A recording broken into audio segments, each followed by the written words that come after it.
우리 가락 찬양이라 더 나은 것 같다, 그죠?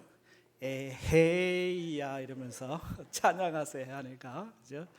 우리 옆에 있는 분들 서로 인사 나눕시다. 주 안에서 사랑합니다. 축복합니다.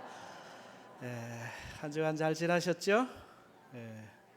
우리 지난주에 유기용 집사님은 출판 기념회를 갔더니 얼마나 많은 분들이 오셨는지, 제가 얼마나 기분이 좋은지 행복하고, 우리 이장로님도 봉화제일교회 100년사 봉헌하시고, 봉화제일교회 100년사를 다 쓰셔가지고 이 책을 쓰셔서 이렇게 봉헌하시는 게 얼마나 참 아름답고 좋은지 감사합니다. 오늘 말씀은 인간 창조 하나님의 형상대로입니다. 원래 우리 교회가 말씀으로 새로워지는 교회인데, 새로움이라고 하는 것은 앞에 있는 것을 추구한다기보다는 본질, 원래의 모습을 되찾는 것, 그게 신앙적 새로움이라고 할 수 있어요. 성경에서 본질의 책이 창세기거든요. 우리는 이 창세기에 하나님이 창조주라고 하는 이 창조 신앙을 우리 안에 회복할 때 우리의 삶은 창조적 인생이 되어가지고 우리의 삶이 새로워지잖아요. 하나님이 주어가 되고 오직 성령이 우리의 삶 가운데 운행하시고 하나님의 말씀이 우리 안에서 역사하면은 창조의 인생이 되는 겁니다. 첫째 날 빛이 있으라 하신 하나님 보시기에 좋았어요. 하나님은 우리 인생이 빛 가운데 살아가기를 원하셔요. 보시기에 좋다, 야 참 좋다, 그렇게 인정하시는 삶, 그것이 우리가 추구해야 할 삶이고, 그것이 우리가 늘 새롭게 되어야 할 삶의 내용이라고 할 수 있거든요. 오늘 말씀은 인간, 나는 누구인가에 대해 질문하고 답할 차례입니다. 내가 누군 줄 알아야 내가 될 거 아닙니까? 내가 누군지를 모르는데 내가 어떻게 내가 되겠습니까? 나도 나를 모르는데 내가 나를 어떻게 알겠어요? 그러니 내가 누군지를 아는 거 대단히 중요하거든요. 인간이란 무엇이냐, 누구냐, 여러 가지 사상, 유물론, 무신론, 다양한 관점에서 인간에 대한 정의를 내릴 수 있겠습니다만은, 성경적 인간에 대한 정의는 딱 두 문장, 하나님의 형상대로 지어지고 하나님의 모양대로 창조되었다.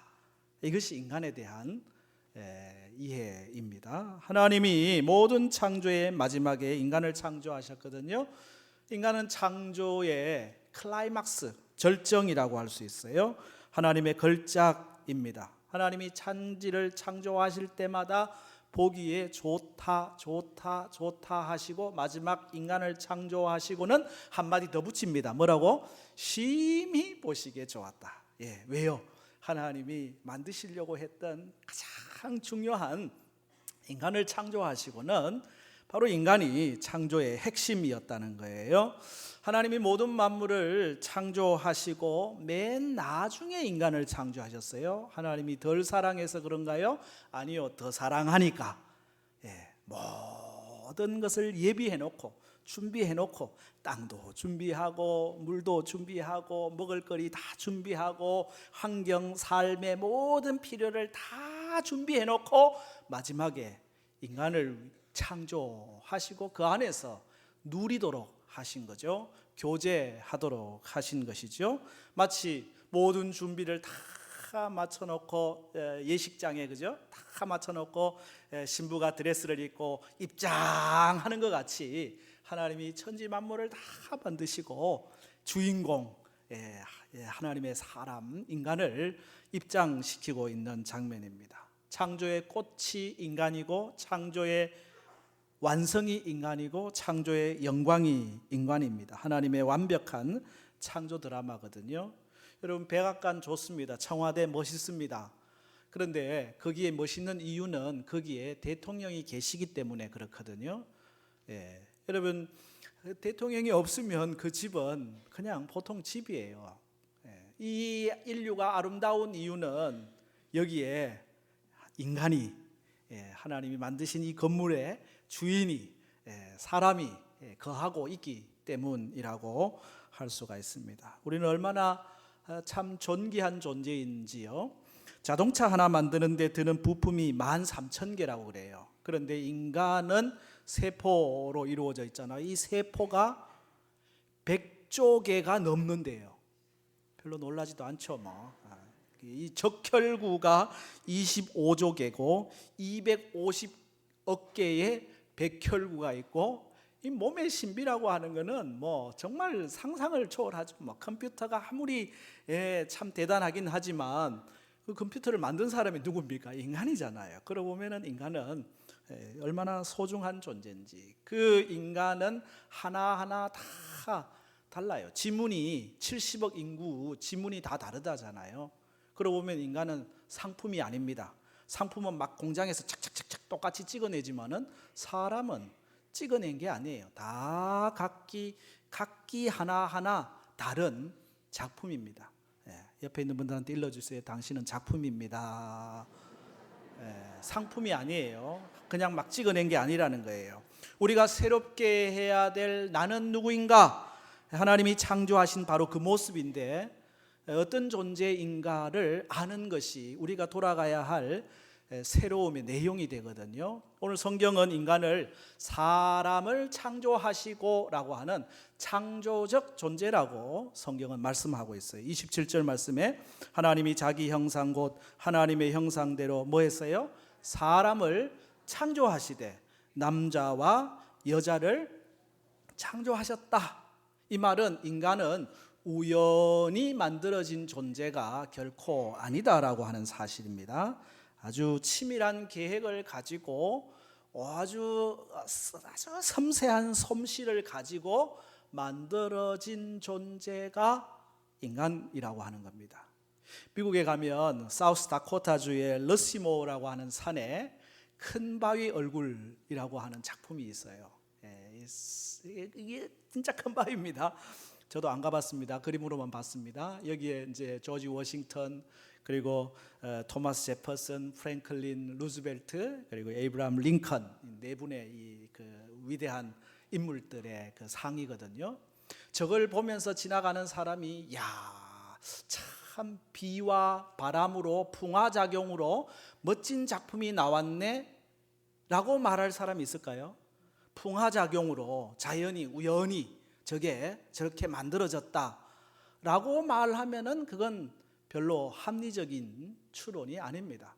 그걸 보면서 누군지 모르지만 보지는 않았지만 누군가가 저기서 정말 애를 쓰고 수고하고 노력해가지고 거대한 작품을 만들었구나 라고 생각하는 게 합리적인 거 아닙니까? 이성적인 거 아닙니까?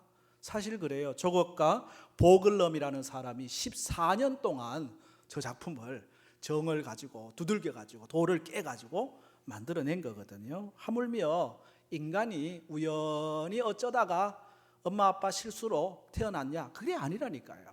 하나님의 섭리 속에서 오묘한 계획을 따라 만들어진 거예요. 인간은 어리 단세포에서 진화해가지고 어느 날 이렇게 고등동물 원숭이에서 인간이 된 게 아니라니까요. 물론 진화에서 소진화, 자주 쓰는 거는 발달하고 안 쓰는 거는 퇴화하는 소진화는 맞습니다. 그러나 종에서 종으로 가는 이 진화라고 하는 것은 사실 인정하기가 어렵죠. 여러분 동물원에서 혹시 원숭이 중에 사람이 되고 있는 원숭이를 보신 적이 있나요? 저는 이때까지 본 적이 없어요. 사람이 되고 있는 원숭이.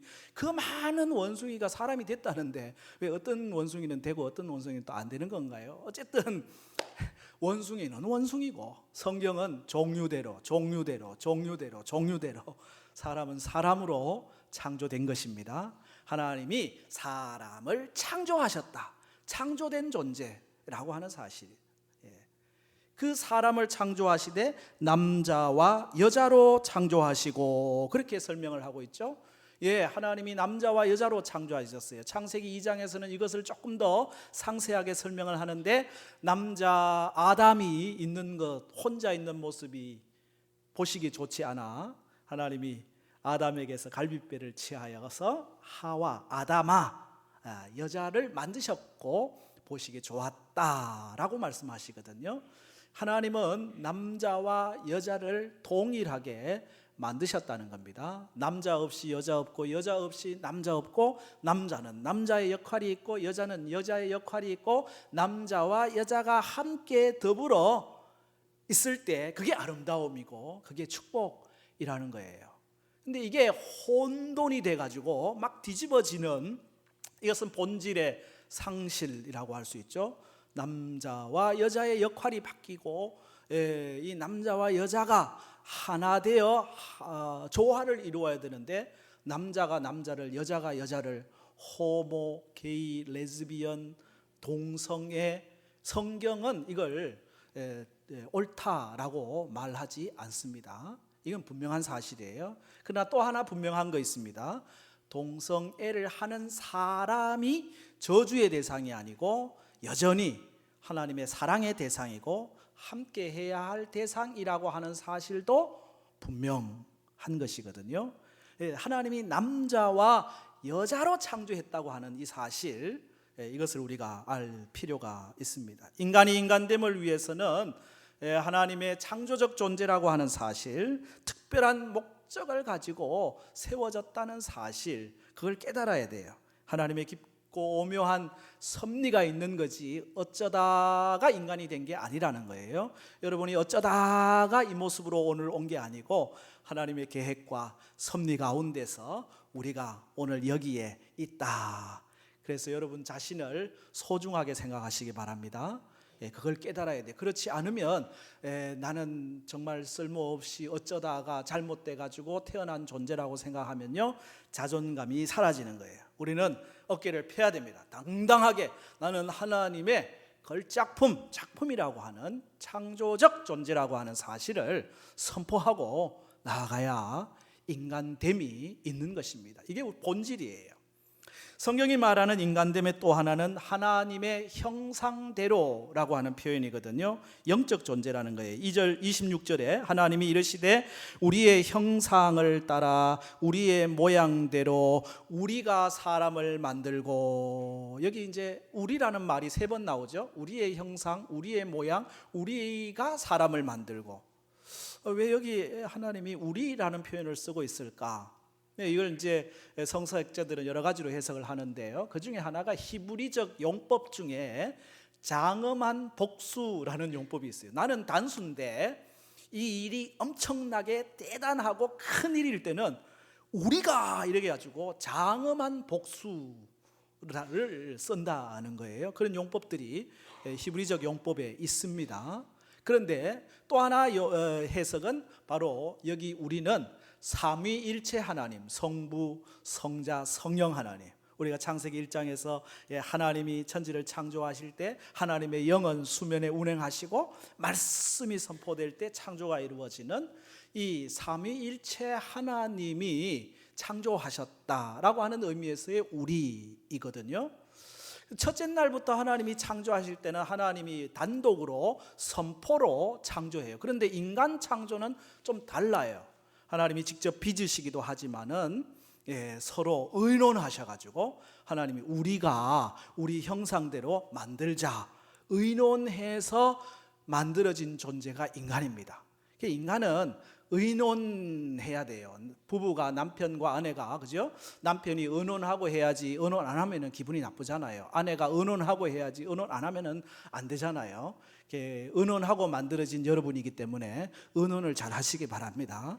의논적 존재예요. 우리는 의논을 하고 살아가도록 그렇게 만들어져. 하나님 만들까? 뭘 어떻게 만들까? 형상대로 만들자. 하나님의 형상대로라고 하는 거거든요.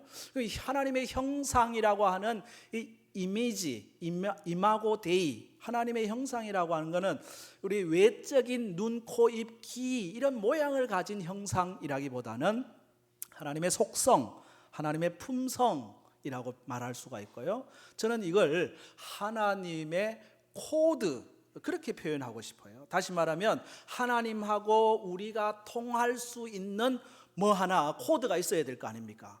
채널이 있어야 될 거 아닙니까? 그래야 하나님하고 통하니까, 그죠?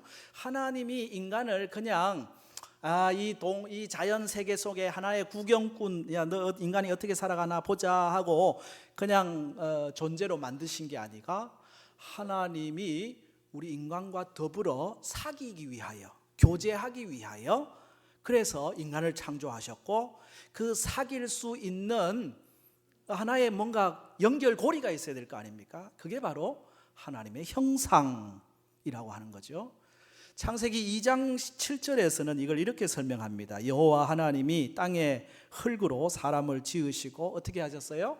생기를 그 코에 불어넣으시니 사람이 생명이 되었다. 생기, 바람입니다. 하나님 안에 있는 것이 우리 인간 안으로 들어온 것입니다. 루아흐라고 하는 이 바람, 생기, 영 같은 단어입니다. 번역만 조금씩 달라지는 건데요. 다시 말하면 우리 안에 하나님의 영, 생기가 들어왔다는 겁니다. 하나님의 형상이 들어왔다는 것이죠. 그래서 인간은 그냥 이 육체로 만들어진 그냥 인간이 아니고요, 하나님의 형상이 우리 안에 들어와 있는, 하나님의 생기가 우리 안에 들어와 있는 영적인 존재, 이걸 조금 더 확장하면 신적인 존재입니다. 여러분이 동물적 본능을 갖고 있는 거 사실입니다. 그러나 여러분은 동물이 아닙니다. 왜? 하나님의 형상으로 하나님의 생기, 영이 들어와 있는 영적 존재, 조금 더 넓게 얘기하면 신적 존재예요. 신은 아니지만 신적 존재, 하나님과 통할 수 있는 존재예요. 그런데 이걸 잃어버리면 인간은 동물처럼 본능을 쫓아 살아가게 된다는 거죠. 동물이 아닌데 동물처럼 되는 것은 그 인간의 본질, 하나님의 형상이라고 하는 영적 존재를 잃어버릴 때 일어나는 거거든요. 그러니까 그냥 윤리 도덕 무시하고 경제적 동물이 돼가지고 돈이 있으면 막 가치가 있고, 돈이 없으면 별 볼 일 없는 것처럼 생각하고, 능력 있고 똑똑하면 존경받을 만한 가치가 있고, 그렇지 않으면은 함부로 대하고, 내가 살고 더 많은 것을 누릴 수만 있다면 최선을 다해서 애쓰고, 뭐 거기까지는 괜찮아요. 그런데 그거 위해서 하여튼 또 빼앗고, 더 나아가서 다투고, 어르렁거리고, 싸우고, 전쟁하고, 이건 동물이 돼버리는 거죠. 본능, 하나님께서 하나님의 형상으로 만들었다는 것을 잃어버릴 때 나타나는 현상이거든요.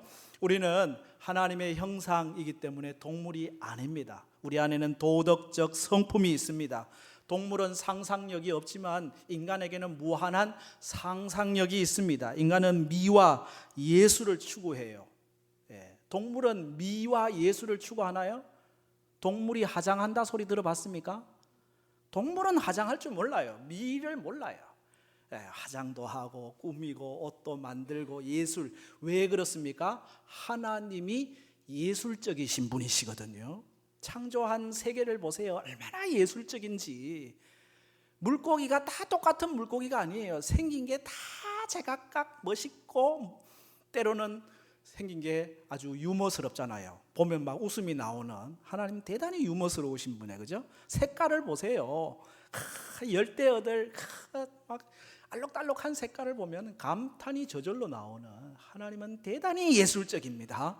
인간이 예술적인 이유는 하나님의 형상으로 만들어졌기 때문에 그래요. 우리는 언어를 사용하죠. 동물도 물론 언어를 사용하지만 아주 저급한 원시적 언어잖아요. 우리는 아주 고급 언어를 사용합니다. 아주 뛰어난, 아주 심오한 언어를 사용해요. 이유가 뭔지 아세요? 하나님은 말씀하시는 분이시기 때문에 그렇습니다. 무엇보다도 동물에게 없는 것이 있습니다. 바로 예배가 우리에게는 있거든요. 동물은 아무리 지능이 뛰어나도요, 에버랜드 이런 데 놀이 하는 데 가면요, 막 동물들이 쇼도 하고 막 연극도 하고 그래요. 야, 참 물개 대단하다, 막 원숭이 대단하다 그러는데, 제사 드리는 거 봤습니까? 예배 드리는 거 봤습니까? 아니요. 그러나 인간은 아무리 미개해도 종교성이 있습니다. 예배를 드립니다. 제사를 합니다. 왜 그렇습니까? 하나님의 형상으로 만들어졌기 때문에, 신적인 존재, 영적인 존재, 생기가 들어와 있기 때문에 뭔가를 찾는 거예요. 제대로 찾으면 창조주 하나님을 찾고, 잘못 찾으면 엉뚱한 데 가가지고 이게 하나님인가 하고 붙어 있다는 거예요. 하나님은 인간을 하나님의 형상으로, 하나님과 영적으로 통하는 존재로 만들어 놓으셨다. 고로 하나님을 예배하는 것이 인간됨입니다. 하나님을 찬양하고 하나님을 높이고 하나님께 기도하고 하나님을 바라보고 하나님을 찾고, 그게 인간의 본질이에요. 그럴 때 우리 안에서 진정한 행복이 있고 진정한 기쁨이 있고 진정한 만족이 있는 것입니다. 하나님께서 우리를 하나님의 형상으로 만드셨다고 하는 이 하나님의 형상을 잘 다듬어 가시기 바랍니다. 하나님과의 이 코드를 자꾸 사용하셔가지고 이 코드가, 하나님의 이 영적 코드가 날마다 더 풍성해지기를 바랍니다. 그게 새롭게 되는 거예요. 우리가 인간됨을 복되게 누릴 수 있는 거거든요. 또 하나 오늘 본문이 인간을 이렇게 설명합니다. 다스리라 라고 하는 사명적 존재로 만드셨다는 거죠. 28절 말씀 같이 읽어보실래요? 하나님이 그들에게 복을 주시며 하나님이 그들에게 이르시되 생육하고 번성하여 땅에 충만하라. 땅을 정복하라. 바다의 물고기와 하늘의 새와 땅에 움직이는 모든 생물을 다스리라 하시니라. 아멘. 하나님이 복을 주셨습니다. 우리는 다 복받은 존재입니다. 근데 그 복의 내용이 뭐냐 하니까 사명이라는 거예요. 세 가지 명령어가 있죠. 충만하라, 정복하라, 다스리라 라고 하는 이 말씀입니다. 여러분, 이 다스리라 라는 말씀은 우리 인간이 그 어디에도 섬기고 피조물을 경배하면 안 된다는 거예요. 하나님을 우리를 다스리도록 이 만물 속에 넣어놨는데 그 피조물을 경배하고 있다? 아이고 햇님 나한테 뭐 어떻게 해주시고, 아이고 이 달님 보름달님 우리에게 이런 소원을 풀어주시고, 고목한테 가가지고 빌고 형상 만들어 놓고. 아니요, 그건 다스리는 게 아니지. 다스리는 것은 다스려야지 섬기면 안 돼요. 우리가 섬길 자는 오직 창조주 하나님 뿐입니다. 인간은 이 모든 피조 세계를 다스리도록 창조되었다는 거예요. 여기 정복하라라고 하는 말은 잘못 해석하면 그냥 내 목적을 가지고 다 내 뜻을 따라 사용하라는 걸로 해석하기 쉬운데, 그건 잘못 해석하는 거예요. 그러다 보니까 자연을 파괴하기도 하고 개발 명목으로 환경이 무너지는 경우도 생겼거든요. 이 정복하라에 대한 정확한 해석은 그 다음 나오는 창세기 2장 15절을 통해 알 수가 있어요. 여호와 하나님이 그 사람을 이끌어 에덴 동산에 두어 그것을 뭐하고 경작하며 뭐하고 지키게 하셨다는 거예요. 지킨다, 영어로 표현하면 케어하는 겁니다. 돌보는 겁니다. 하나님이 에덴 동산에 세우시고 사람으로 하여금 그 에덴 동산을 경작하면서 잘 지키도록, 돌보도록, 태초에 만드신 이 창조 질서 따라서 이 창조 세계가 흘러갈 수 있도록 잘 관리하는 책임을 맡기셨다는 거예요. 하나님은 일을 맡기신 거죠. 책임을 맡기신 거죠. 여러분, 그렇기 때문에 쓰레기 함부로 버리면 안 됩니다. 음식물 쓰레기도 될 수 있으면 자꾸 줄여 가야 됩니다. 가정도 깨끗하게, 교회도 깨끗하게, 우리 사회도 깨끗하게 하나님 만드셨던 그 모습대로 잘 관리할 책임이 있는 거죠. 인간은 사명을 받은 존재입니다. 하나님이 제일 싫어하는 거는 놀고 먹는 겁니다. 여러분, 일하셔야 됩니다. 돈이 많아도 일해야 됩니다. 일하는 목적은 돈 때문이 아니고 사명 때문입니다. 일은, 노동은 죄의 결과로 주어진 게 아니고 하나님의 선물이에요. 하나님이 일하셨어요. 예수님도 하나님 아버지가 일하시니 나도 일한다 말씀하셨어요. 그러므로 일하는 게 인간의 본질이에요. 일의 종류는 다양하죠. 꼭 회사에 나가서만 일하는 게 아닙니다. 형편에 따라, 연령에 따라, 은사에 따라 다 각자의 주어진 일의 내용과 방법이 다 달라요. 중요한 것은 일을 하는 겁니다. 일을 통해서 그 땅을 번성하게 하고 그 땅을 돌보고 그 땅을 다스리는 거죠. 가정에서 부모로서의 사명, 일이 있잖아요. 우리 자녀들을 믿음으로 잘 돌보고 주일 성수하게 하고 11조 생활하게 하고 자신의 은사, 시간을 하나님의 뜻을 따라 관리하게, 직분을 따라서 우리가 목사의 사명도 있고 장로 집사 권사의 사명도 있고 다양한 사명이 있습니다. 여러분 사명을 발견하셨나요? 우리 인생의 사명을 발견하는 것이 최고의 축복입니다. 내가 할 일이 뭐냐? 여러분 교회에서, 이 가정에서 여러분의 일을 찾기를 바랍니다. 아무 일이 없다. 뭐 한 가지를 못 하고 있는 겁니다. 하나님은 우리를 창조하실 때 사명적 존재로, 일하는 존재로 삼으셨어요. 그러므로 우리가 작은 일이든 큰 일이든 내 일을 찾아서 하는 것이 대단히 중요하다는 거예요. 거기에서 우리 안에 참 기쁨이 있고요, 행복이 경험되는 거예요. 여기에 우리가 한 가지 더 붙일 게 있습니다. 제2의 창조라고 하는 거예요. 그러면 제2의 창조라는 얘기는, 그럼 제1의 창조, 하나님이 첫 번째 인간을 창조하셨을 때 무슨 문제가 생긴 겁니까? 라는 질문을 하실 수 있는데, 맞아요. 하나님이 완벽하게 창조한 이 창조 세계, 창조된 인간에게 문제가 발생했어요. 그 문제가 뭡니까? 바로 하나님이 우리 인간과 관계를 맺기 위해서, 사귀기 위해서 인간을 창조했는데 이 관계가 깨어지는 거예요. 그 관계를 깨뜨린 주범이 뭡니까? 죄입니다. 죄는 하나님과 우리 사이 관계를 깨뜨려 버려요. 하나님과의 거리를 만들어 버리는 거거든요. 그 죄의 핵심은 우리가 아담과 하와에서 발견하죠. 하나님이 먹지 말라 한 선악을 알게 하는 나무의 열매를 먹은 것입니다. 혹자는 그래요. 아이고, 하나님 이왕 주실 거 그냥 다 줘버리지, 왜 또 선악을 알게 하는 나무 열매는 하나 그냥 못 먹게 하셔가지고 괜히 인간으로 죄짓게 하시고, 왜 그러셨는지 몰라. 하나님이 쫀쫀하신 분입니까?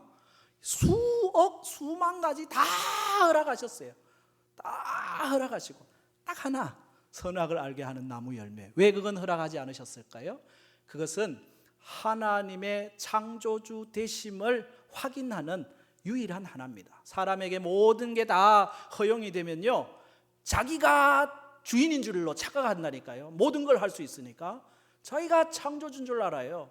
그래서 하나님이 하나를 남겨놓으신 거예요. 그 하나는 하나님이 하나님이라는 것을 확인하는 것입니다. 그걸 볼 때마다 그래 맞아, 저건 먹지 말라 그랬지, 나를 만드신 창조주가 계시지, 나는 피조물이지, 하나님을 하나님으로 인정하게 되는 마지막 보루입니다. 선입니다. 그걸 넘어가면 안 돼요, 인간이.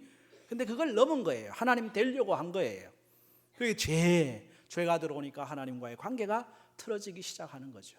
본질이 깨뜨려지기 시작하니까, 하나님 형상이 깨뜨려지기 시작하니까, 죄가 들어오니까 미움이 들어오고, 두려움이 들어오고, 다툼이 들어오고, 살인이 들어오고, 정죄가 들어오고, 세상이 하나님 보시기에 한탄해야 되는 상황까지 하나님이 이걸 회복하시기 위하여 구약에 얼마나 많은 역사들을 이루십니까? 그 마지막에 독생자 예수 그리스도를 우리에게 보내셨잖아요. 요한복음 3장 16절에 하나님이 세상을 이처럼 사랑하사 독생자를 주셨으니 그를 믿는 자마다 멸망하지 않고 영생을 얻게 하려 하심이라. 이 예수 그리스도를 통하여 우리의 죄의 문제, 깨어진 하나님의 형상, 관계의 문제를 회복하는 거예요. 예수님이 십자가 위에서 엘리 엘리 라마 사박다니, 나의 하나님 어찌하여 나를 버리시나이까? 하나님과의 관계의 단절이거든요. 죄로 인한 형벌 정령 죽으리라, 하나님과의 관계 단절을 예수님이 십자가 위에 친히 담당하심으로, 그 십자가의 예수 그리스도를 믿음으로 받는 자들은 이제 죄의 형벌에서부터 자유하게 되고 대속의 은혜를 입게 되고 하나님의 형상을 회복하게 되는 하나님의 새로운 피조물이 되는 거 아닙니까? 고린도후서 5장 17절이 뭘 얘기합니까? 그런즉 누구든지 그리스도 안에 있으면 뭐라고요? 새로운 피조물이라. 이전 것은 지나갔으니 보라 새 것이 되었다. 뉴 크리에이션, 제2의 창조입니다. 하나님께서 두 번째 창조하셨습니다. 무엇으로? 예수 그리스도의 십자가 보혈로 우리를 다시 회복하는, 하나님의 형상을 회복하는 두 번째 창조를 하셨어요.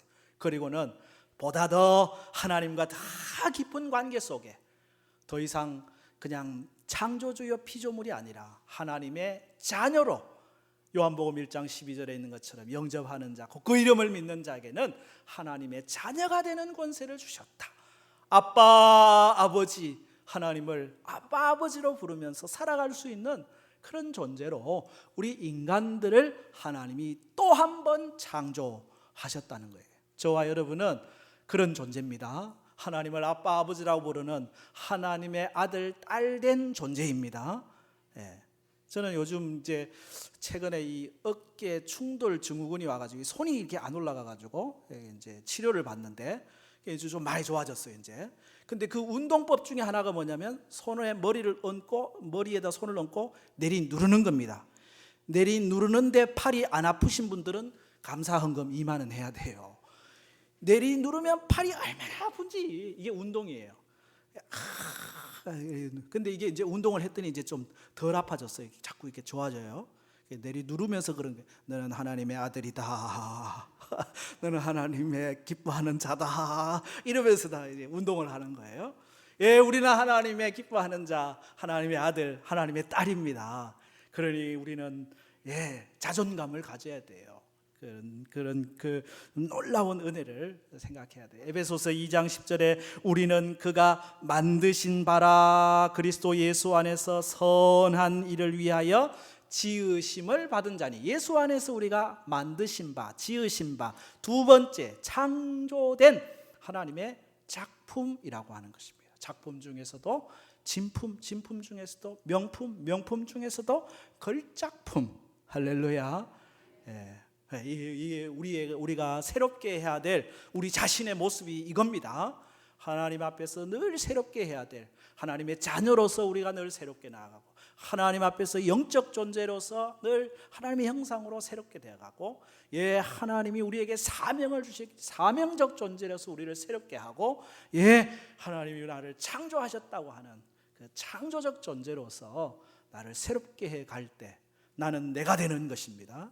나는 누구 다른 사람이 아니라 내가 되는 거예요. 나는 소중한 존재예요. 어른들을 위한 동화 중에 김수형 님이 쓰신 최고의 작품이라는 동화가 있습니다. 이 동화 아주 짧은 동화인데 내용이 그래요. 한 진흙 덩어리가 있어요. 진흙 덩어리의 소망은 뭘까요? 토기장이가 이 진흙 덩어리를 잘 빚어가지고 예쁘고 정말 존귀하게 빚어가지고 왕궁이나 아주 화려한 곳에 다 귀하게 쓰임받는 것, 이게 하나같이 원하는 진흙 덩어리들의 소원입니다. 최고의 예술가 토기장이가 진흙 덩이를 빚기 시작합니다. 쫙 빚을 때 나는 어떤 모습으로 어떻게 멋있게 쓰임받을까? 그 진흙 덩이가 기대를 하고 있는데 웬걸 자기가 기대했던 것과는 다른 모습으로 빚어지고 있는 자기를 발견하는 거예요. 이 물덩어리처럼 만들어지는데, 주전자처럼 만들어지는데 입구가 넓적하게 되고 손잡이는 이상하게도 아주 큼직하게 모양이 이상하게 만들어지는 거예요. 그 옆에 있던 다른 질그릇들이 제 모양은 왜 저래? 희한하게 생겼다, 그치? 희한하다, 저거 볼품도 없다, 막 다들 막 수군수군 그러니까 이 질그릇도 저기 스스로 생각할 때 나는 왜 이 모양 요 모양인가 스스로 참 그냥 가다가 툭 깨져가지고 그냥 없어져 버리면 좋겠다, 막 그런 마음이 들 정도로 모양이 그런 거예요. 토기장이가 이 질그릇을 들고는 갑니다. 어디로 가나 봤더니 어느 가난한 농부집으로 가요. 근데 이 농부가 일을 하다가 잘못해가지고 이 두 손을 잃어버린 농부예요. 이 두 손을 잃어버린 농부에게 맞는 그런 이제 그 질그릇 이 주전자를 만든 거죠. 그리고 전달해요. 그랬더니 눈물을 걸썽이면서 이 농부가 감사하다 하고 인사를 합니다. 그랬더니 토기장이 하는 말이 아니요, 제가 더 감사하지요. 제가 많은 작품을 만들었지만 이건 제가 만든 작품 중에서 최고의 작품입니다. 이 작품이 최고의 작품입니다. 나는 이 작품을 만들고 너무 기뻤고 너무 흐뭇했습니다. 이 말을 듣는 질그릇은 생각했어요. 나는 정말 아무 보잘것없는 존재라고 생각했는데 토기장이가 나를 최고의 작품으로 생각하고 있구나. 내가 어떻게 생겼든지 내가 어떤 모양이든지 상관하지 않고 나를 필요에 따라서 하나님이 만드셨다.